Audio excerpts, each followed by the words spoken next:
Welcome to the Gini joyful home garden to kitchen నిన్న సరోజన అంటేనండి. ఇప్పుడు ఈ పీతల కూర చేస్తున్నాను. ఈ పీతల కూర ఏ విధంగా చేస్తున్నానో వీడియోలోకి వెళ్ళిపోదామా.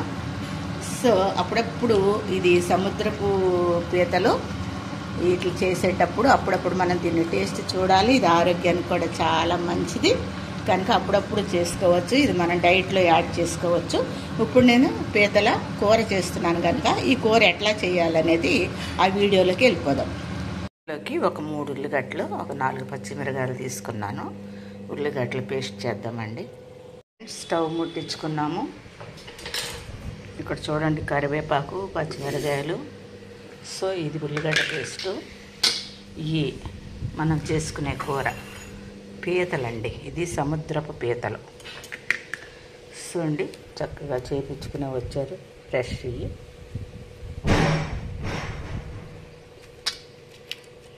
చూడండి ఎట్లా ఉన్నాయో.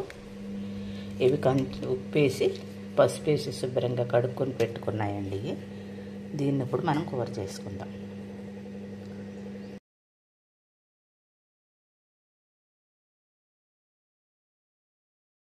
నువ్వుల నూనె కాగిపోతుంది.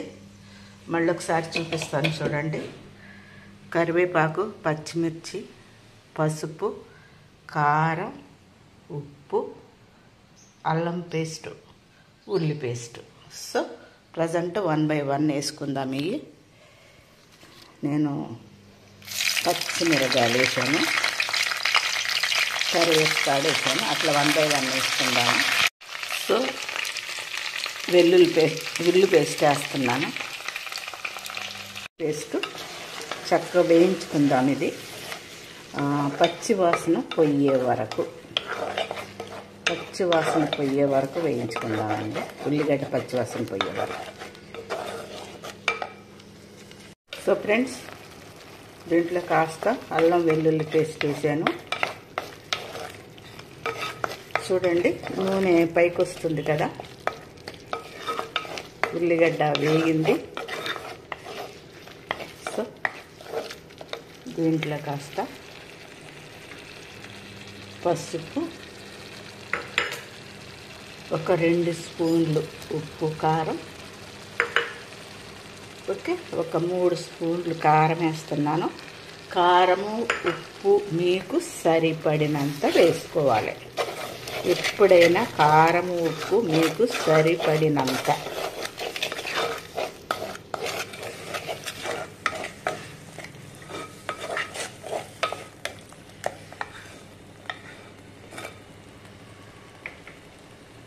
కాస్త వేగనిద్దాం.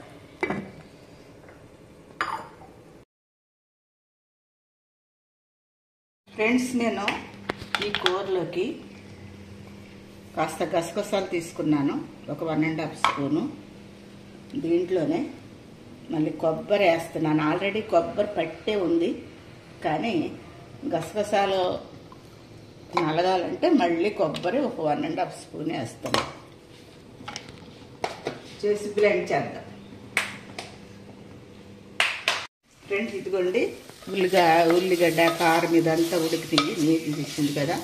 సో దీంట్లో నేను ఎప్పుడు చెప్తున్నాను కదా, మట్టి కొండ కనుక బాయిల్ చేసిన నీళ్ళు పోస్తాను. బాయిల్ చేసిన నీళ్ళు ఈ పొంగనిద్దామండి. మనం చారు కాదు, గ్రేవీ కాదు, సెమీ చేసుకున్నాం.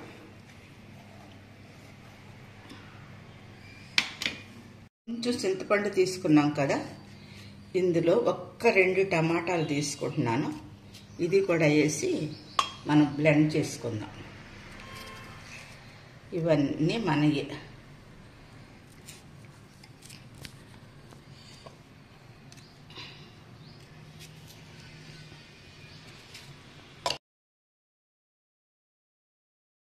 ఫ్రెండ్స్, కాగిని చూడండి పులుసు. దీంట్లో ఎన్ని పీతలు వరుస పెట్టి వేసేస్తున్నాను. కడిగి పెట్టుకున్న పీతలు.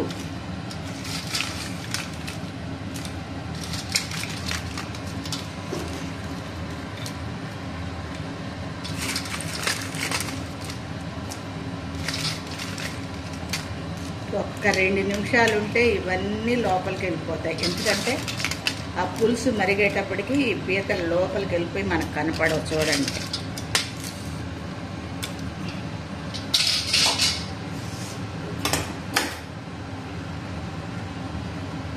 ఒక్క 2 నిమిషాలు ఉంటే ఈ పీతలు కాస్త ఉడికిన తర్వాత లోపలికి వెళ్ళిపోతాయి.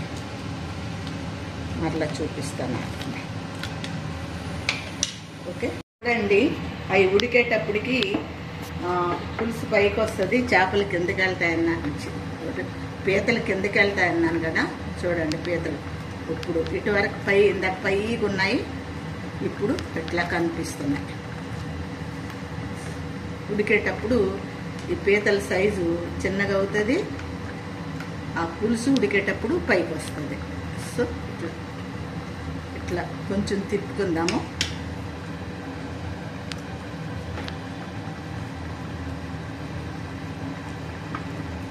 ఎట్లా వస్తుంది, కాసేపు ఉడకనిద్దాం, కూర చేసుకుందాం దీన్ని. ఫ్రెండ్స్, మనకి ఇది కూర అయిపోయింది. దీంట్లో అన్నీ కొట్టుకున్న మసాలా పొడి వేస్తున్నాను చిన్న స్పూన్ తోటి. ఆల్రెడీ మన కారంలో కూడా అన్నీ ఉంటాయని చెప్పాను కదా. సో దీంట్లో అడిషనల్గా ఇందాక పెట్టాం కదండి కొబ్బరి అండ్ గసగసాలు. కొబ్బరి గసగసాలు వేయటం వల్ల ఏమవుతుందంటే కూరలో కాస్త గ్రేవీ చిక్కగా అవుతుంది, రుచి కూడా డిఫరెంట్ ఉంటుంది. సో అందుకని పులుసు పలసగా ఉండకుండా చిక్కగా ఉండటానికి, వేరే రకం టేస్ట్ కూడా ఉండటానికి అన్ని కూరల్లో వేయను నేను, కొన్ని కూరల్లో వేస్తాను కనుక ఈ చేపల పులుసులో వేస్తున్నాను. చేపల పులుసు ఇది కొంచెం వెడల్పుగా ఉంది కదా.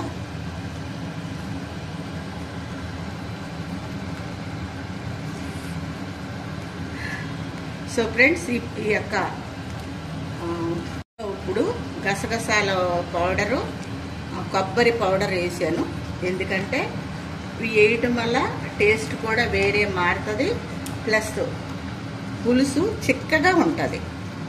ఇదొక రకమైన టేస్ట్. నేను అన్ని కూరల్లో కొబ్బరి గసగసాలు వేయను, కొన్నిటిలో మాత్రమే వేస్తాను. సో గ్రేవీ కావాలి, చిక్కగా ఉండాలి, ఇతరులు ఎవరైనా వచ్చినప్పుడు వాళ్ళకి టేస్ట్ బడ్స్కి రుచి తెలియాలంటే అప్పుడప్పుడు నేను వేస్తాను. రెగ్యులర్ చేసే కూరల్లో అయితే వేయను. ఇప్పుడైతే ఇందులో వేసానండి, చూసారు కదా. ఇక ఉప్పు కారం కూడా సరిపోయింది. ఇది చిక్కగా కొంచెం ఇటువరకు కంటే ఇప్పుడు కొంచెం చిక్కగా కనపడుతుంది. సో ఇది గిన్నె వెడల్పు కదా, ఇది ఇట్లా పులుసు బాగానే ఉంటుంది.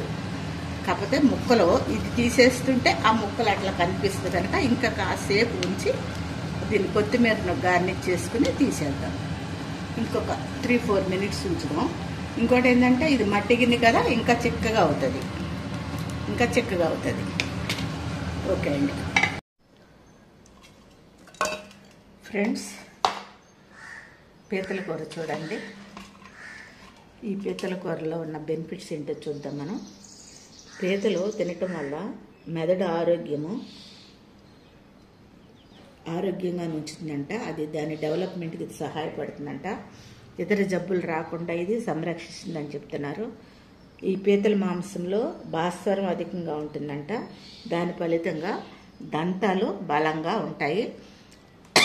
అట్లాగే చిన్న బిడ్డలకి, గర్భిణీ స్త్రీలు తింటే వాళ్ళ ఎముకల నిర్మాణం, దంతాల నిర్మాణంలో ఇది సహాయపడుతుందట. పీతల్లో ఉండే సెలీనియం థైరాయిడ్ పనితీరులో కీలక పాత్ర పోషిస్తుంది. ఆ సెలీనియం వల్ల థైరాయిడ్ తక్కువ చేస్తుందని అర్థం రాకుండా. పీతలను తింటూ ఉంటే ఇవి ఎర్ర రక్త కణాలను ఉత్పత్తి చేయడానికి ఎక్కువగా సహాయపడతాయట. సో ఈ పీతలో మనం దంతాలకి, ఎముకలకి ఎదుగుదలకు సహాయపడుతున్నాం కదా. అందుకని అప్పుడప్పుడు ఈ ఎర్ర రక్త కణాలు కూడా డెవలప్ అవడానికి ఉపయోగపడతాయి అన్నారు. కనుక ఈ యొక్క పీతలు దొరికిన సమయంలో పీతలు తీసుకోవటం ఆరోగ్యానికి మంచిది. దేవుడు సృష్టిలో అన్నీ ఇచ్చాడండి, అందులో మనం కొన్నే తింటున్నాము. ఆ కొన్నిట్లో ఏమేమి దొరుకుతున్నాయో ఒకసారి ఆలోచించి వీటిని మన డైట్లో చేర్చుకుంటే మనం ఆరోగ్యంగా ఉంటామని ఆశపడుతున్నాను. కనుక ఈ వీడియో ఎట్లా ఉందో ఆలోచించండి. మీకు ఉపయోగపడితే దీన్ని కూర చేసుకోండి. ఫ్రెండ్స్, మన కూర అయిపోయిందండి, పీతల కూర. దీంట్లో ఈ కూర ఎట్లా చేశానో చూసేశారు కదా. ఈ కూర మీకు నచ్చితే లైక్ చేయండి, షేర్ చేయండి, సబ్స్క్రైబ్ చేయండి. పీతల కూర ఎంతమంది తిన్నారో కూడా కామెంట్ చేయండి, ఎట్లా ఉంటుందో కామెంట్ చేయండి. పీతల్లో కూడా రకరకాలుగా ఉన్నాయి, ఇది సముద్రపు పీతలు. సో కనుక దీని రుచి ఎట్లా ఉంటుందో తిన్నవాళ్ళు కామెంట్ చేయండి. లైక్, షేర్, సబ్స్క్రైబ్ చేయటం మాత్రం మర్చిపోకండి. నన్ను ఎట్లాగే ఎంకరేజ్ చేస్తూ ఉండండి. అనేక వీడియోలతో మరలా మేము ముందుంటాను. అంతవరకు సెలవు. నమస్తే అండి. Bye bye bye.